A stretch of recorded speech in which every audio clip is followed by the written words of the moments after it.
Olá, meus amigos, estamos começando mais uma edição do Polenta Cast, nosso podcast que tem o objetivo de tratar a respeito de assuntos de Caxias do Sul, as histórias, as lendas, os personagens, os lugares, enfim, tratar a respeito da nossa cidade, da cultura da nossa cidade. Hoje nós estamos aqui no Centro de Cultura Ordovás para falar justamente de um documentário que foi exibido aqui hoje, que retrata justamente a história, a trajetória de um dos bares que se tornou uma referência não somente de cultura, mas também de política aqui em Caxias do Sul. E não seria mais perfeito, né, de abordar esse assunto, senão aqui no próprio Centro de Cultura Ordovás. Inclusive, a exposição que nós estamos filmando aqui hoje, que está até o dia 30 de janeiro de 2022, é Martírio Sufragista, de Luana Lemos. Então ela pode ser conferida aí durante a semana até as 10 horas da noite. Importante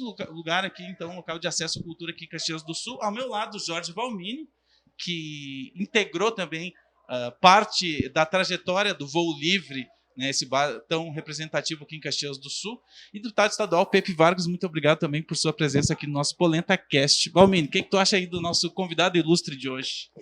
Só convidados ilustres hoje, mas hoje mais cast do que polenta. Cadê a polenta? Hoje faltou polenta, né? Faltou a polenta. Pepe, muito obrigado pela presença. É um prazer estar aqui com vocês.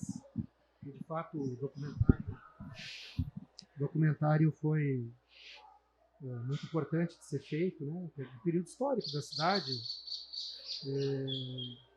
Foi muito bacana poder ter assistido o trabalho maravilhoso, né? Dirigido pelo Lê, né? Leandro Daros. Pois é, essa ligação com a política, de uma certa forma, foi muito representativa, né, para a história de Caxias do Sul. O bar, ele impulsionou as pessoas para que houvesse essa movimentação política, né? Ele é fruto do tempo dele, né? O bar, o Voo Livre, é fruto do tempo em que ele aconteceu. E período de efervescência, de ideias, de tentativa de transformação do país, né? O pessoal querendo, enfim, fazer as coisas acontecer na arte, na cultura, na política. E o Voo Livre, ele concentrava esse público lá, né? Uhum.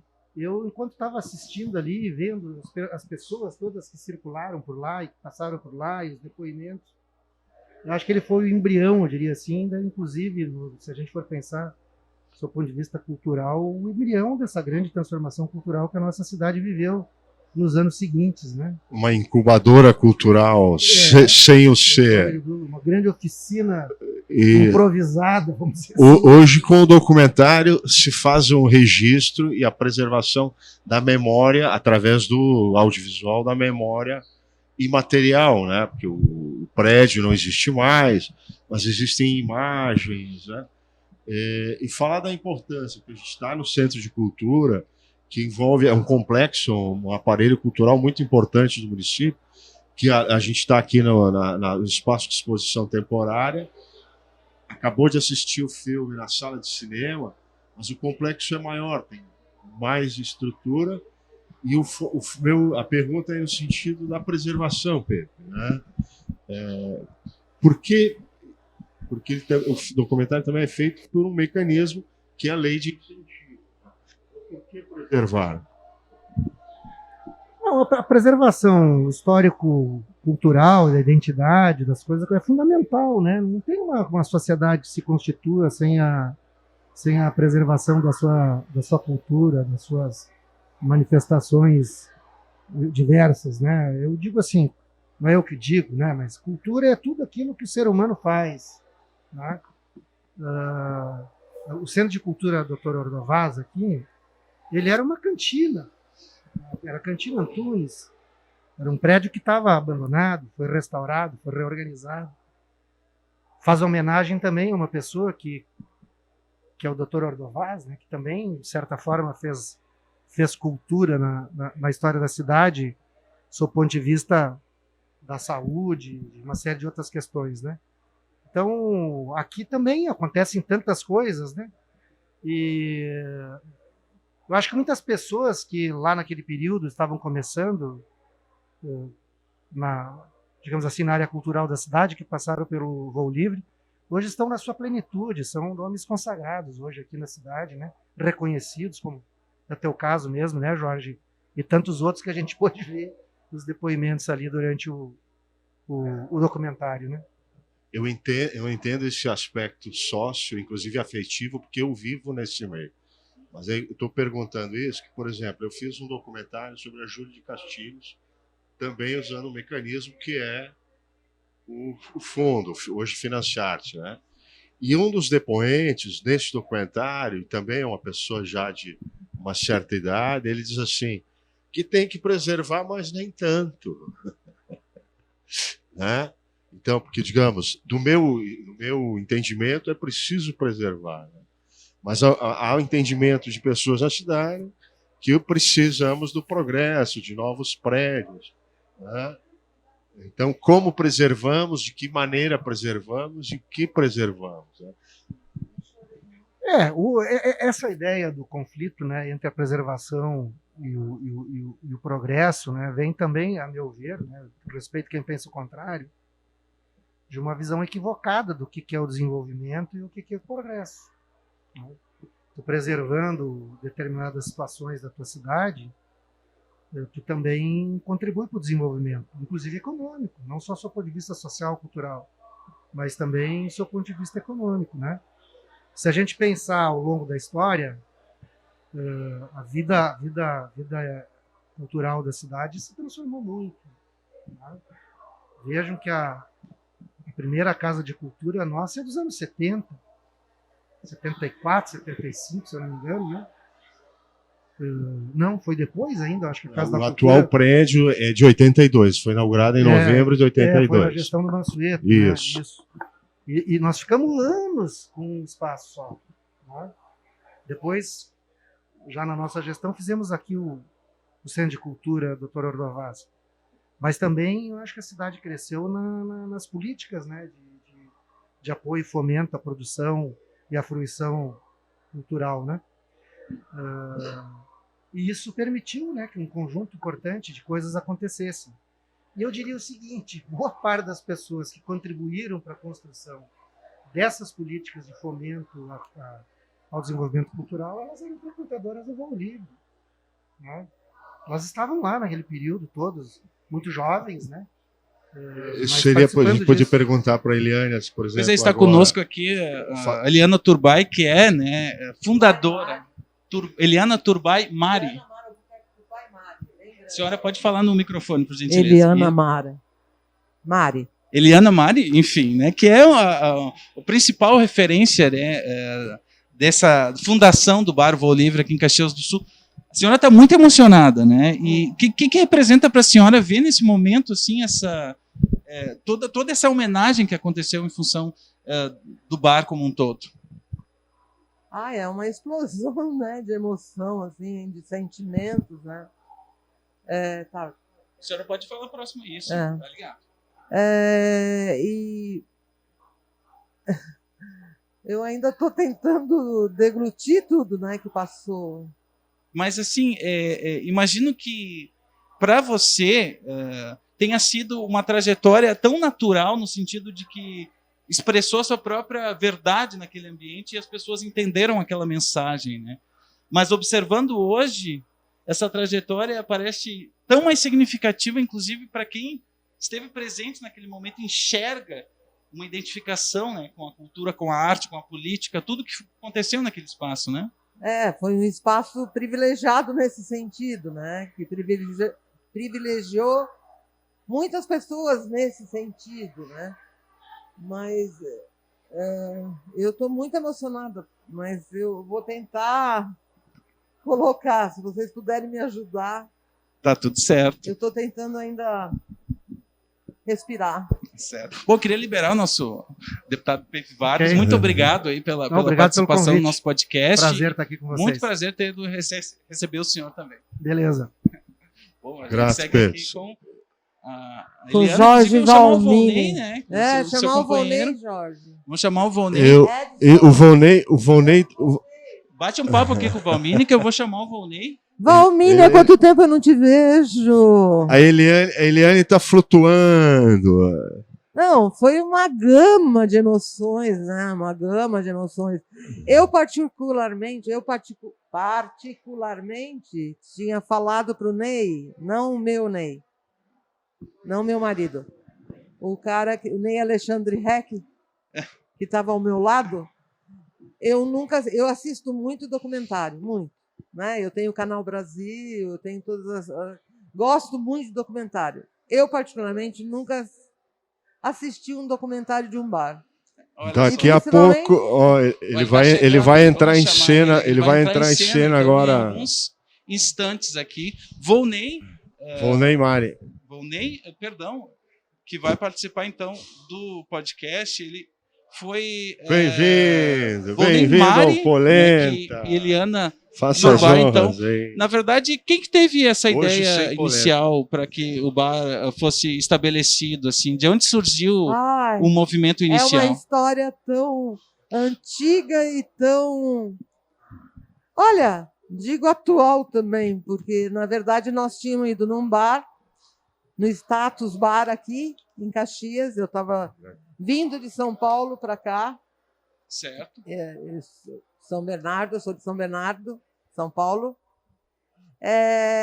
Eu, o Volney, era nosso começo de relacionamento, né? E o Juquinha, o Juca. E aí, simplesmente, meia-noite, o garçom veio e mandou a gente embora, e não serviu mais nada. Nós compramos umas latinhas, fomos para a praça, né, Ney? Para a praça, qual? A Dante, né? Para a Praça Dante, e falamos: vamos montar um bar? Que não vai ter hora para fechar? Tinha latinha nessa época? Aí. Tinha latinha. Já tinha latinha. Ai, para, Jorge. Lógico que tinha latinha. Não se tomava latinha na mesa do bar, se tomava de garrafa, mas os caras tinham latinha quando. Mas estava iniciando. Estava iniciando.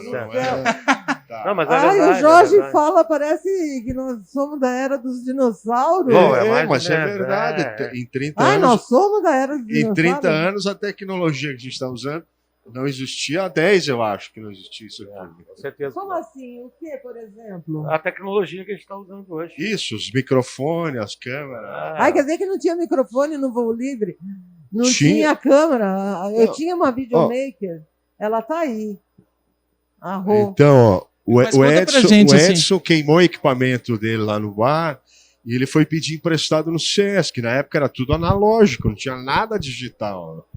Mas que tipo de apresentação, para quem não conhece o bar, Todos os tipos. que acontecia? Porque tinha um caráter imprevisível também do que de poderia uma acontecer, né? imprevisibilidade Quer dizer, todos medonha. sabiam que iam participar de algum evento cultural. Não, ninguém sabia de nada e as coisas aconteciam, né? Ou que aconteceu alguma coisa. Ou ia acontecer alguma coisa.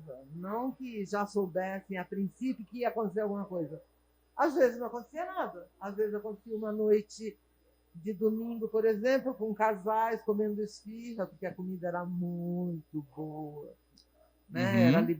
Tinha o quibe, eu sou neta de libanês. Então Certo. eu trouxe o quibe, ninguém conhecia, o tabule. Teve coisa que só o Pepe comia, então eu tirei do cardápio, que era o charuto com folha. Né, Ney? A gente ia na colônia, pegava as folhinhas de uva, porque realmente o charuto libanês é com folha de parreira. E só o Pepe comia, e o Zé Ramos também. Zé Ramos comia. O E o Pepe. De memória. Falecido Zé Ramos, de memória. Mas importante, eu acho que é ressaltar uma questão em relação à tua pergunta, que foi fundamental na história do bar, é que a gente tinha um critério. Nosso critério era assim: vamos dar espaço para as pessoas mostrarem o seu trabalho. Então a gente não julgava trabalho. A gente não era julgador de nada. Deixa eu ver o teu trabalho para ver se... Cara, parecia alguém lá, eu sou pintor, eu tenho uma... Tanto é que uma das primeiras exposições que a gente teve dentro do bar era de um cara de São Marcos. Eu, particularmente, não gostei do trabalho do cara. Mas a gente botou o trabalho dele lá. sabe? As coisas foram acontecendo dessa Da forma. Cantina Antunes também, A o gente ia fotógrafo. garimpando. Vai, chegava alguém lá e dizia, pai, eu tenho um trabalho e tal, meio assim, né? Não, traz aí, vamos expor. Vocês davam um espaço para que a pessoa pudesse expor. mostrar o seu Então, trabalho. essa questão do visual, da parte de artes plásticas de pintura, alguma coisa de escultura, a parte teve uma exposição que a gente fez de bonecos, o pessoal que depois rolou lá em Gramado, a história do festival. É que em 89, ao mesmo tempo que estava abrindo o voo, em Caxias do Sul foi o palco do Festival de Teatro e Bonecos, que depois, em 90, vai para Canela por briga política, que era o Vitório aqui, e aí trocou o governo do estado, municipal, mas em 89 eram... Então, enfim, me permitam, porque eu estava lá, frequentei o bar, né? Sim. Um caldeirão no sentido de fermento, né? Mas tem a ver justamente com essas conexões, que não é de graça, de ti com ela, né? Fonei, Eliana Fonei e várias as outras pessoas, né? Moser, Edson. Tantas pessoas que participaram, né, que tiveram essa importância. Para mim, a magia é justamente assim, ó, porque que é uma ação cultural? Vocês pensaram algumas coisas, mas vocês não pensaram em fabricar um resultado. Não, era espontâneo, era uma coisa espontânea. Isso. Aí, quando teve que mudar o painel, era o vidro do bar, era a frente do bar, era vidro. E quando teve que mudar, convidamos as meninas de artes que frequentavam o bar para elas pintarem. Uma coisa assim, ia mudando a pintura, ia mudando as telas que ficavam ao redor, né, do bar, né, numa parte na galeria do bar. E as coisas aconteciam. Teve tarô, até jogo de tarô com o professor da universidade. Um chileno, Néstor. É mesmo? Como é que foi isso? Sim. Foi espontâneo também. Ele começou uma vela acesa no balcão, as pessoas iam e ele jogava as cartas de tarô. Eu acho assim que o documentário resgata toda a essência. Tudo isso, né? História. O trabalho foi perfeito, o Lê foi perfeito. Você gostou, aí aproveito. Já agradeci ele. Jorge, você gostou? Gostou do documentário? Claro que gostei. Estou emocionado. Até agora. Inclusive, é importante lembrar que o documentário vai estar disponível. Né? Vai estar disponível. Mas aí eu preciso vai estar disponível. racionalizar um pouco isso, justamente entrar nessa questão aí. A importância das leis de incentivo, que esse filme só foi feito porque tem um mecanismo que incentiva isso, né? A importância disso e agora a distribuição disso. Porque é ótimo a gente assistir aqui, mas precisa chegar para mais gente. Sim, mas vai chegar. Vai chegar. Vai chegar. A questão que o Lê coloca da possibilidade de uma nova apresentação, né? A gente vai avaliar, mas isso vai chegar logo. É bem tranquilo, vai chegar logo. Vai ser disponibilizado logo, entendo. Mas, inclusive, nas próprias redes sociais, ele vai estar disponível ao longo das próximas semanas. Sim, né? Exatamente. A ideia é essa, né? Até porque teve muita gente que não pôde vir em função do momento que a gente está vivendo, né? Da situação que a gente está vivendo, né? Então, assim, infelizmente, que se fosse uma situação normal, provavelmente a gente teria que fazer 2 sessões hoje, daqui a pouco marcar mais uma sessão ali na frente. Você vê. E no meu entendimento já deveria ter sido marcado 4 sessões, de quinta a domingo. Mas é a minha maneira de ver e entender. Né? Sim, por isso que eu perguntei. Não, exato. A nossa preocupação para entender assim, eu sabendo, eu convidei algumas pessoas, daí a pessoa diz assim, mas quando é que é a próxima sessão? Porque o cinema funciona de quinta a domingo, né? É uma coisa... Não posso ir hoje, vou amanhã.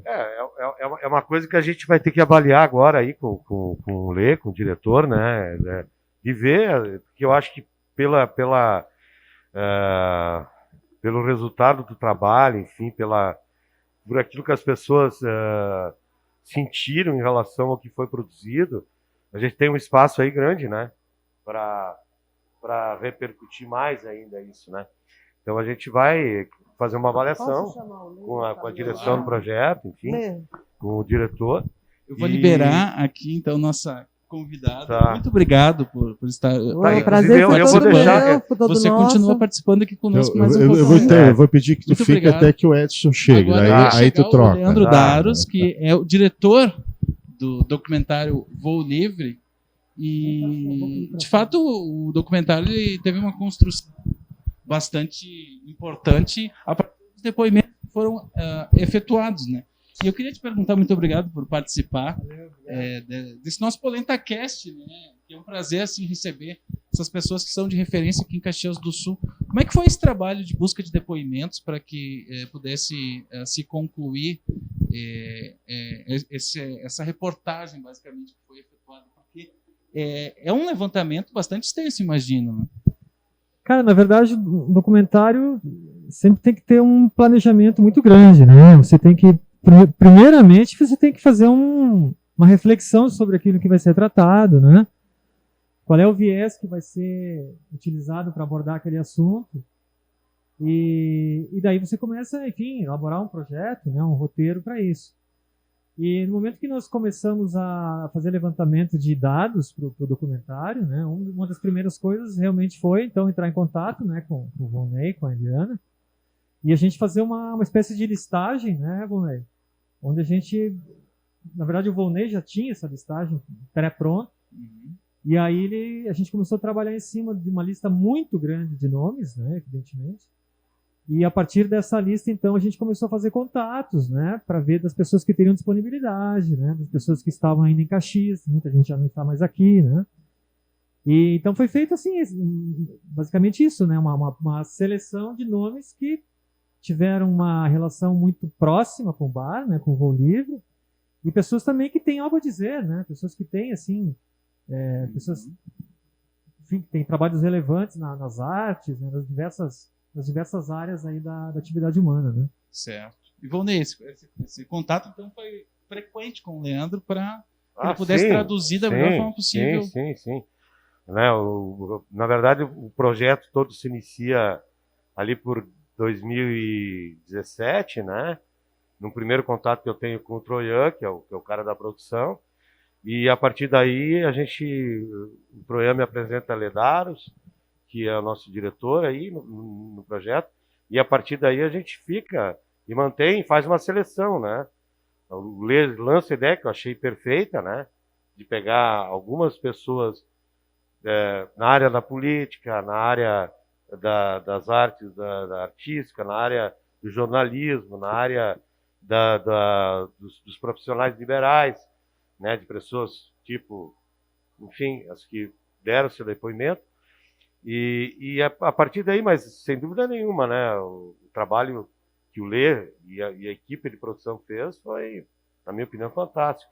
Eu já tinha visto o trabalho de vocês no Guardador de História, que eu achei assim maravilhoso, né, cara? Eu digo, bom, Obrigado. tá em boas mãos, né, a história, porque O Guardador de História é um documentário sobre o João Espadari Adame. Exatamente. Isso, foi lançado em novembro passado. Exatamente. Maravilhoso.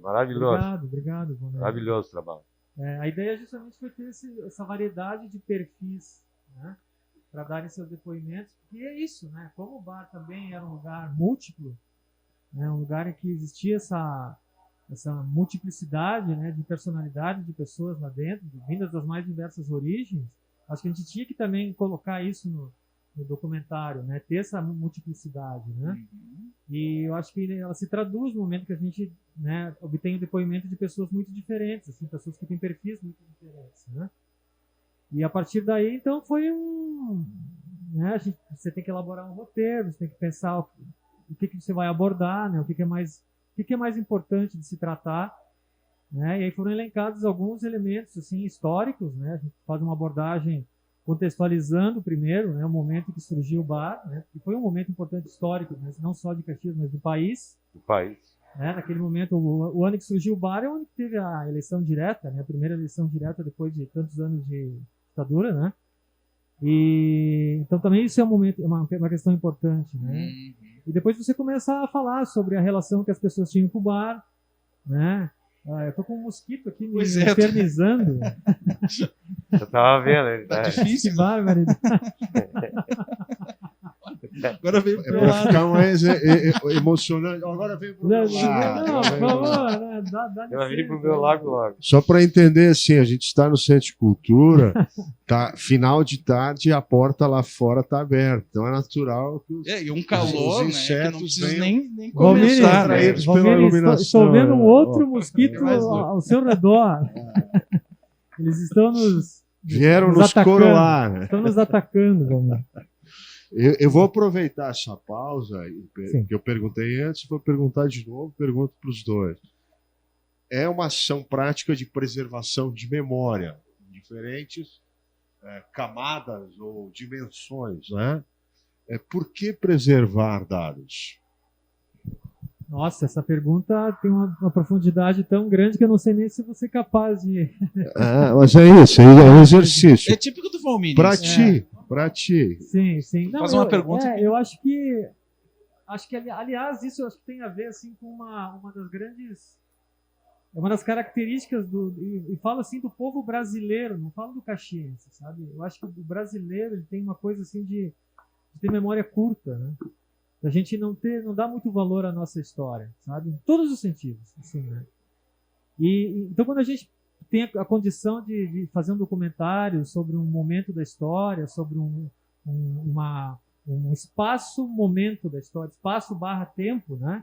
Que é o que esse bar condensava, né? Não deixa de ser, né?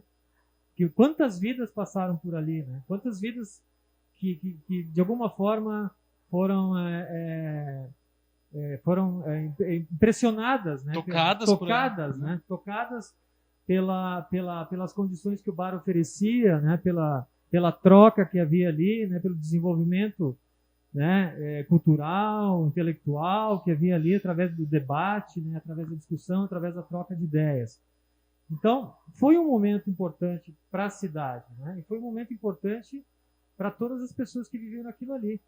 Então, a gente condensar isso num documentário é como se a gente guardasse uma cápsula do tempo daquilo ali. Né?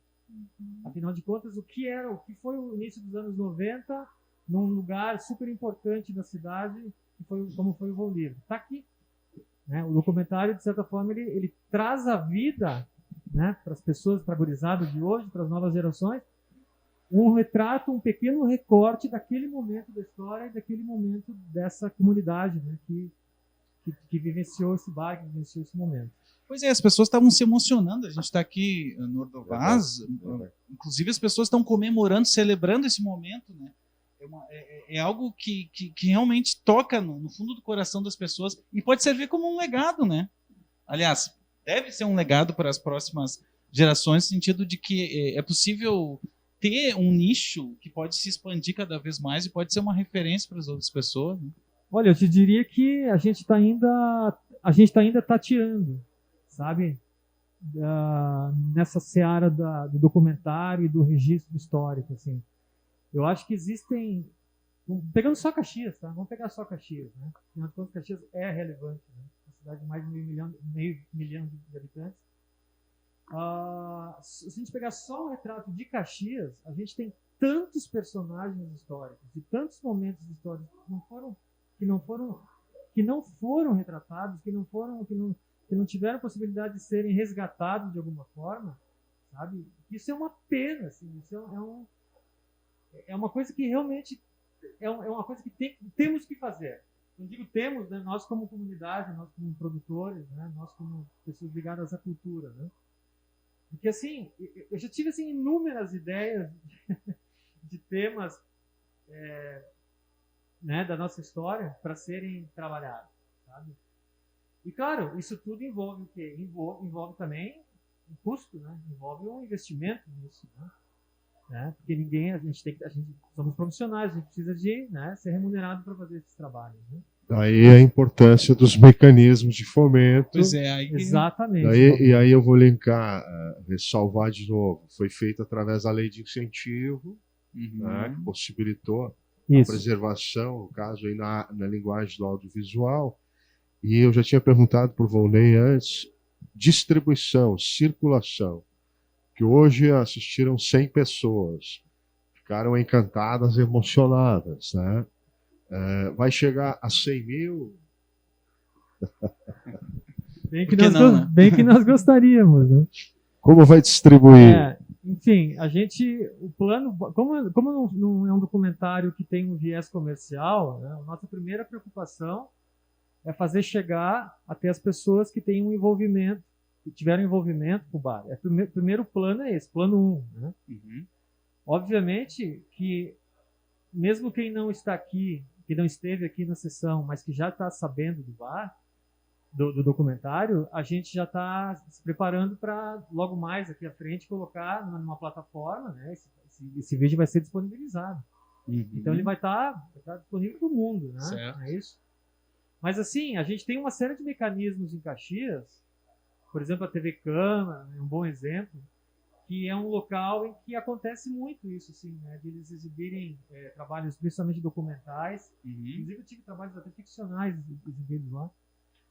E que chegam a um contingente muito grande de pessoas, né? Eu acho assim, o limite, o céu é o limite, né? Vai depender muito das condições que a gente tenha de alocar, né? De conseguir colocar esse E hoje trabalho já em teve outros uma locais. expansão significativa em relação ao que era, né? Das formas de financiamento aqui em Caxias do Sul, felizmente, né? Sim. Para a cultura, embora ainda seja necessário mais investimento, né? Sim, a gente teve já um Financiarte muito forte, né? Até 2017, se eu não me engano, né? Financiarte que realmente era significativo no seu valor e que possibilitava a produção de muitos projetos na área cultural, em todas as áreas da cultura, né? Depois ele foi praticamente exterminado, infelizmente, ali, né? A gente sabe, né? Hoje está retomando, tem 400 mil. Ele está retomando aos poucos, já é alguma coisa, assim, mas eu acho que o Financiarte, no modelo como ele se encontra agora, eu acho que ele é mais voltado, sim, para novos criadores, né? Novos proponentes, pessoal mais jovem que está querendo produzir nas suas diversas áreas. Né? Eu acho que para a área mais profissional, o pessoal mais experiente, como é o meu caso, né? Como é o caso do Valmini, assim, acho que ainda a lei de incentivo à cultura que é mais adequada para isso. E claro, a gente tem outros mecanismos, tem o mecanismo estadual, tem o mecanismo federal também, né? Para esse tipo de coisa. Né? Certo. E aí, Valmini? Como é que a gente conduz agora? O que tu acha de continuar com a explanação do Leandro no contexto aí de que a gente possa tratar dos filmes que ele tem aí pela frente? Porque tu tem uma larga trajetória, né? Assim, no contexto... Mais ou menos. Tem alguma... Eu vou pedir para... O Valmini tá...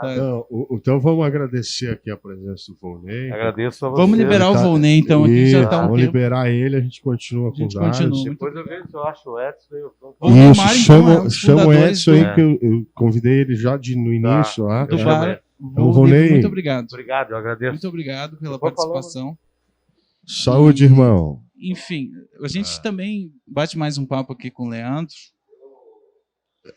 Então eu queria pegar que tem um tema fresco agora, que é assim, nós estamos na área do audiovisual, que faz parte do segmento artes cênicas dentro do mecanismo de incentivo, né? Então existe para mim aí, e logo em seguida eu estou candidato ao Conselho de Políticas Culturais do município pelo segmento artes cênicas, que envolve teatro, dança, circo, cinema e TV. Não é pouca coisa, né? Então, ainda falando dentro dos mecanismos, né? Porque, por exemplo, no FAC do Estado, os editais eles são separados. Aqui em Caxias vem um pacotão, todos os segmentos juntos, geram um volume, uma quantidade de trabalho que eu acho que é complicado até dentro da estrutura. Eu não conheço por dentro, né? Mas me parece que se fosse separado o edital por segmento, agora vamos fazer do teatro, só para o teatro. Aí, dali a um tempo, tu faz para um outro segmento, dança, circo, literatura, né? Ou 2 ou 3, né? Mas, ou seja, diluir um pouco isso para que a gente tivesse um olhar mais mais acurado, mais cuidado. Mais Exemplo, atento, né? É. Mais, porque o mesmo valor, por exemplo, edital, para o cinema e para um livro é bem diferente. R$ 35.000 para produzir um curta-metragem é pouco, quando que por um livro vai ser suficiente. Estou enganado? Não, exatamente, Valmini. Eu compartilho desse teu ponto de vista. Aliás, eu venho falando isso já há tempo, assim, em conversas informais, né, com outras pessoas da área, que a gente sim precisa fazer essa segmentação, né? Porque exatamente isso, porque o custo de produzir filmes, né, é muito, muito, muito maior do que você editar um livro, né? Ou um CD. Fazer um CD, né? De você fazer até uma peça. Tudo bem que pode, evidentemente que há peças, né, com investimento grande, mas em geral, na média, digamos assim, né, o investimento no audiovisual ele necessita de valores maiores, né? Porque tem toda a questão técnica de equipamento, de aluguel de equipamento, aluguel de luz, né? As equipes geralmente são muito maiores, né? Então, isso é intrínseco ao fazer, né, ao produzir audiovisual, né? Então, realmente, eu concordo com o Valmini, eu acho que se a gente tivesse essa separação, né, em editais, né, que tratasse separadamente de cada segmento, eu acho até que haveria uma justiça maior na distribuição desses recursos, sabe? Né? Porque, às vezes, se você dividir lá em partes iguais, daqui a pouco você vai ter verba para fazer um filme, enquanto que com a parte dos livros você faz 5, 6. Acaba não contemplando a diversidade que existe, né? Exato. Não que veja bem, que ninguém interprete isso como menos importante os livros, pelo amor de Deus, né? Sim, mas pelas mas peculiaridades, pelas singularidades. Pelas singularidades. O trato de escrever um livro é muito mais solitário do que o cinema. O cinema é coletivo por natureza, né? E os processos, os ciclos são diferentes, tanto para um livro quanto para um filme. Então, tratar cada um de uma maneira adequada. Digamos, se eu for agricultura, eu não vou plantar feijão, milho, abóbora, tudo junto, não vai dar nada. Né? Eu tenho que ter uma racionalidade desses recursos. Esse dinheiro que eu tenho, é isso aqui, como eu coloco eles? Eu acho, Valmini, também importante a gente dizer que a gente está...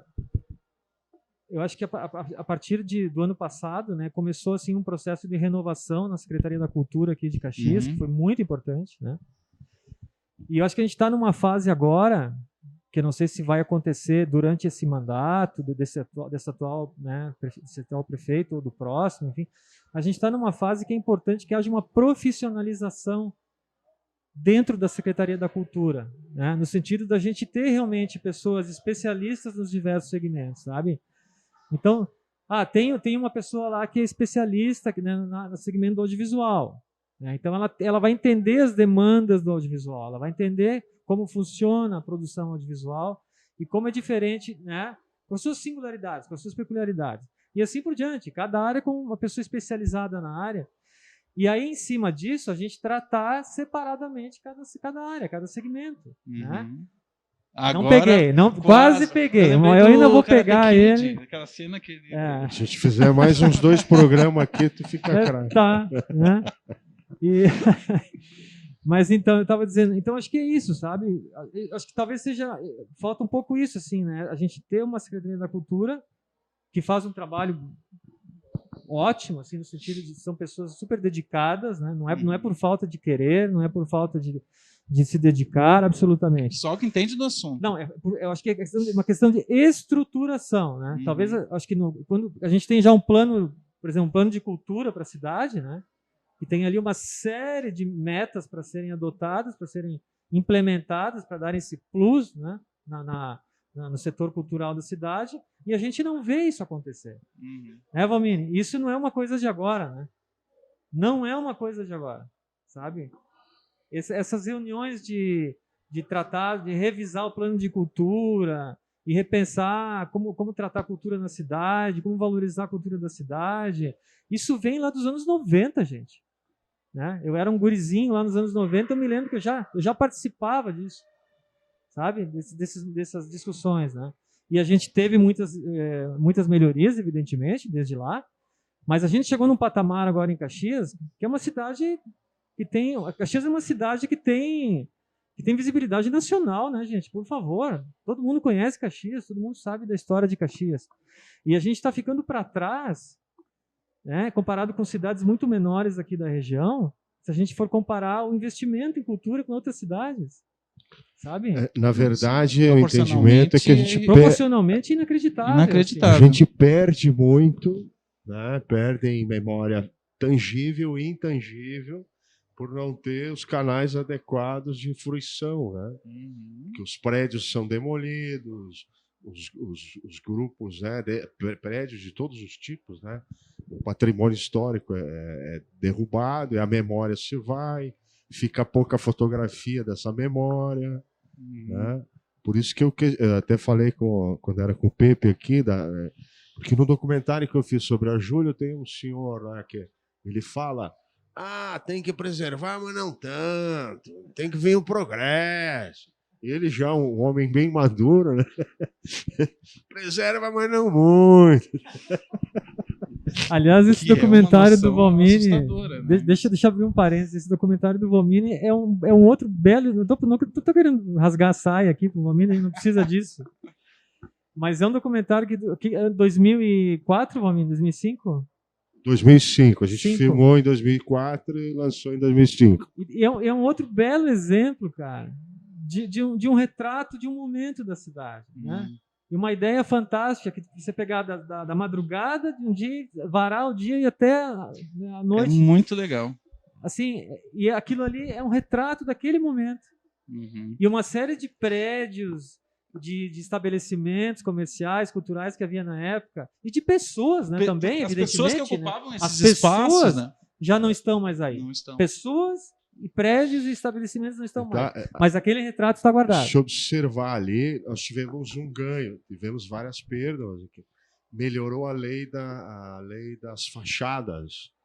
Então, no documentário ainda está pelo modelo antigo. Então, tu vê várias fachadas que elas estão completamente cobertas. Certo. Então, se tu olhar no documentário, agora o prédio está diferente, porque aparece o prédio. Então, a lei que regula, né, foi um ganho, é verdade. A cidade deu uma respirada. Certo, Isso, embora tenha sido aplicado mais na zona central, por conta das legislações de enquadramento ali das marquises, na marquise não, né, das publicidades que vão em frente, mas de uma certa forma ajuda a preservar a memória da cidade como um todo. Existia inclusive um tour que era feito pela Secretaria de Cultura, via museu, isso, saía do museu e ia passar pelos lugares, né, mais representativos.